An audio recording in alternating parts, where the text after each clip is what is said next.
तर महाराष्ट्रात बटेंगे तो कटेंगे या आख्यायिकेची गरज नाही। एका इंग्रजी वृत्तपत्राला दिलेल्या मुलाखतीत पंकजा मुंडेंचं हे वक्तव्य, केवळ विकासावरच काम केलं पाहिजे असा माझा विश्वास, असं वक्तव्य पंकजा मुंडेंनी केलंय। खरं सांगायचं तर माझं राजकारण वेगळं आहे, मी फक्त त्या पक्षाची आहे म्हणून समर्थन करणार नाही, असंही त्यांनी म्हटलंय।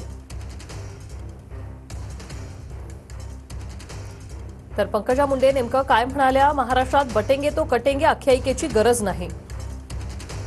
खरं सांगायचं तर माझं राजकारण वेगळं आहे, मी फक्त त्या पक्षाची आहे म्हणून समर्थन करणार नाही। केवळ विकासावरच काम केलं पाहिजे असा माझा विश्वास आहे।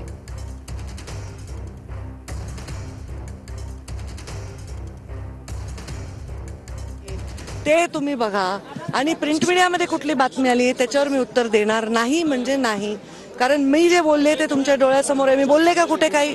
आता त्यांनी प्रत्येकाने काय केलंय त्याच्यावर मला आता कुठलंही भाष्य करायचं नाही आणि माझा मुद्दा विकासाचा आहे, त्याच्यापासून हटवणं किंवा पंकजा मुंडेंच्या सभा आहेत त्या सभा एवढ्या होत आहेत त्याच्यामध्ये उगीच डायव्हर्ट करण्याचा हा प्रकार आहे।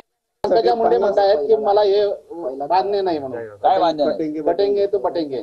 त्यांनी खरोखर जर बोलले असतील तर मी त्यांचं स्वागत करतो। या महाराष्ट्रामध्ये ही भाषा चालणार नाही। महाराष्ट्र धर्म म्हणून आम्ही एक मानतो आणि त्या महाराष्ट्र धर्मात आम्ही सगळे लोक आहोत, सगळ्या जातीपातीचे लोक, धर्माचे लोक आहोत, ज्यांनी हा महाराष्ट्र घडवलेला आहे, निर्माण केलेला आहे। हे ज्याला माहित नाही ते बटेंग्यावर कटेंगेची भाषा करतात।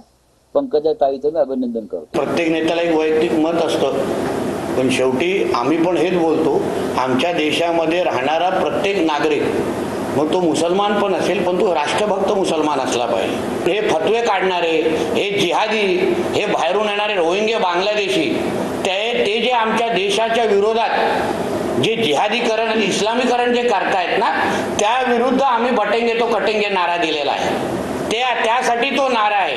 हे भारतीय जनता पक्षामध्ये पूर्णपणे दोन विचार झालेले। एकीकडे देवाभाऊ एक म्हणतात, दुसरीकडे त्यांचे मित्र पक्ष आणि पंकजाताई एक म्हणतात। याचा अर्थच भारतीय जनता पक्षाचेच दोन भाग झाले। आमच्याकडे तरी पक्ष फोडताना आईसचा वापर झाला, इथे तर वैचारिक भूमिकेतच दोन भाग झालेत। याचं उत्तर तुम्हाला देवाभाऊंना विचारायला लागेल की भारतीय जनता पक्षामध्ये 50-50, अर्धा पक्ष एक म्हणतो आणि अर्धा पक्ष दुसरंच म्हणतो।